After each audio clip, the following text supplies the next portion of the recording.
Eu sou Mário Persona e essas são as respostas que eu dei aos que me perguntaram sobre a Bíblia. Olha, você escreveu perguntando se Paulo não tinha certeza da salvação. Eu nem me daria ao trabalho de responder a um e-mail de alguém que chamou João 5,24 de versículozinho descontextualizado. Porque isso demonstra o seu total desprezo pela palavra de Deus. Mas considerando que você não apenas despreza a palavra de Deus, e que, na verdade, nem acredita na certeza da salvação que o Senhor promete aos que nele creem, eu decidi responder, não a você, mas aos muitos que são enganados pelo sistema católico que você defende com tanta veemência, e que podem estar buscando a Cristo como único e suficiente Salvador. Eu respondo porque algumas milhares de pessoas consultam todos os dias o meu blog respondi.com.br e certamente esse comentário publicado lá vai ajudar muitas pessoas. Depois da minha conversão a Cristo e não a alguma religião, eu voltei a frequentar o catolicismo de meus pais, os quais mais tarde também se converteriam e abandonariam o catolicismo romano. Durante um ano, eu não só ajudei o padre nas missas e promovi estudos dos evangelhos entre os jovens católicos, como eu passei a ler a Bíblia e a compará-la com o catecismo romano, catecismo católico, e outros livros de doutrina católica. Mas eu logo vi que as coisas não batiam, e considerando que quando existe qualquer discrepância entre a Bíblia e a tradição católica dos santos padres, o catolicismo ordena que prevaleça a tradição católica. Aí eu decidi abandonar esse sistema que é manchado pelo sangue de tantos mártires. Não me apetece ser cúmplice de um sistema que qualquer livro de história universal demonstra ter sido vil ao extremo. Quem fica indignado com os atos terroristas de alguns radicais islâmicos em nossos dias, deveria estudar a história das cruzadas ou da Inquisição. Comparado ao que aqueles santos padres, entre aspas, faziam, os terroristas atuais não passam de aprendizes. É ficha pequena o que eles fazem. Mas vamos aos versículos que você colocou na tentativa de provar que o crente em Cristo não pode ter certeza da salvação, mas tem apenas uma leve esperança. O mais curioso é que, em diálogos com católicos como você, eu fico apontando que o Senhor Jesus é suficiente Salvador, e vocês dizem que não, que é preciso ser submisso a Roma e aos seus homens falhos, como quaisquer outros homens. O que dirá o Senhor desse desprezo pelo sangue que ele derramou na cruz? O que dirá aquele que prometeu que das mãos do Pai nenhum salvo por ele seria arrancado? Logo dá para perceber que você não sabe distinguir algumas coisas básicas para qualquer leitor da Bíblia, como é a diferença entre Israel e a igreja, e entre salvação e comunhão. Comunhão você perde, salvação não.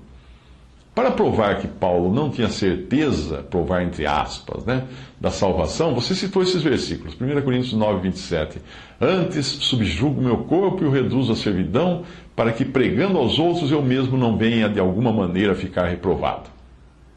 Ora, aqui Paulo não está falando de salvação, mas de serviço. A palavra reprovado tem o sentido de desqualificado para servir, e não para ser salvo, já que desqualificados para a salvação, todos nós somos, se ela dependesse de algum serviço nosso. Se não fosse a graça de Deus e o sangue derramado na cruz, ninguém seria salvo. Ou você acredita que um dia irá se qualificar a si mesmo para ser salvo? 1 Coríntios 10, 12 foi outro versículo que você citou. Aquele, pois, que cuida estar em pé, olhe, não caia. Mas aqui Paulo está falando de vida e testemunho, de cair aqui mesmo, nesta vida, sob a disciplina de um pai que é zeloso e quer que os seus filhos andem em conformidade com a fé que professam ter. Aí outro versículo você mandou foi Hebreus 4:1. Temamos, pois, que porventura deixada a promessa de entrar no seu repouso, pareça que algum de vós fica para trás. Aqui o autor de Hebreus mostra o quão solene é a profissão vazia, profissão de fé vazia, como a dos israelitas no capítulo anterior de Hebreus. Trata-se de um alerta ao temor e não de uma possibilidade de perder a salvação eterna. Como alguém pode perder algo eterno? Se a salvação é eterna, como vai perder? A diferença é apontada no versículo seguinte, Hebreus 4:2, porque também a nós foram pregadas as boas novas como a eles, mas a palavra da pregação nada lhes aproveitou, porquanto não estava misturada com a fé naqueles que a ouviram. Outra passagem que você citou, Romanos 11:22, considera, pois, a bondade e a severidade de Deus para com os que caíram, para com os que caíram severidade, mas para contigo benignidade. Se permaneceres na sua benignidade, de outra maneira também tu serás cortado. Leia o capítulo todo e você verá que não fala de indivíduos, mas fala de testemunho coletivo. Assim como os israelitas, ele está falando vós, israelitas, ou vós, cristãos agora. Assim como os israelitas foram deixados de lado coletivamente como testemunho de Deus no mundo, por sua infidelidade, os gentios também corriam o mesmo risco de serem cortados. Aqui o assunto não é salvação individual, mas israelitas versus gentios, comparados aos gentios. Eu creio que esses versículos já são suficientes para ver a dificuldade que você tem de crer na palavra de Deus. Sempre que você encontra um versículo que parece contradizer uma verdade declarada, como a de João 5,24, por exemplo, tenha em mente que você deve ficar com a declaração que é clara e procurar entender aquela que é obscura. Algumas declarações claras da palavra de Deus, de que a salvação está assegurada a todo aquele que crê em Jesus, são tão evidentes que você não pode ter dúvidas de outras passagens, porque elas estão ali, essas. Na verdade vos digo que quem ouve a minha palavra e crê naquele que me enviou, tem a vida eterna e não entrará em condenação, mas passou da morte para a vida. João 5,24. Veja, ouve, mas crê, é igual a tem a vida eterna. As minhas ovelhas ouvem a minha voz, eu conheço-as e elas me seguem e dou-lhes a vida eterna e nunca hão de perecer e ninguém as arrebatará da minha mão. Meu Pai que mas deu é maior do que todos e ninguém pode arrebatá-las da mão de meu Pai. João 10, 27 a 29. Será que existe algum outro significado para palavras como nunca e ninguém?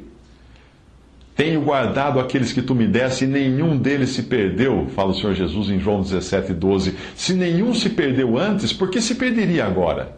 Afinal, só são salvos os que o Pai dá a Jesus. Portanto, algo que foge à alçada do próprio homem.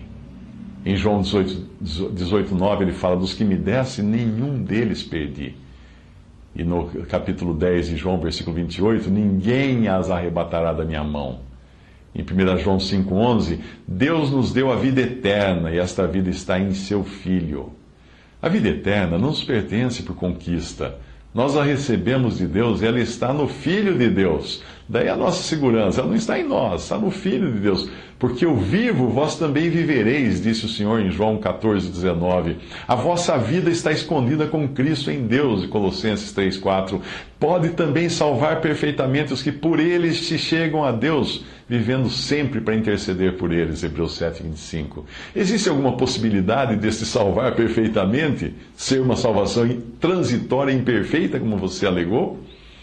Toda a palavra de Deus é pura, escuro é para os que confiam nele. Nada acrescentes às suas palavras para que não te repreenda e sejas achado mentiroso, diz Provérbios 30, de 5 a 6.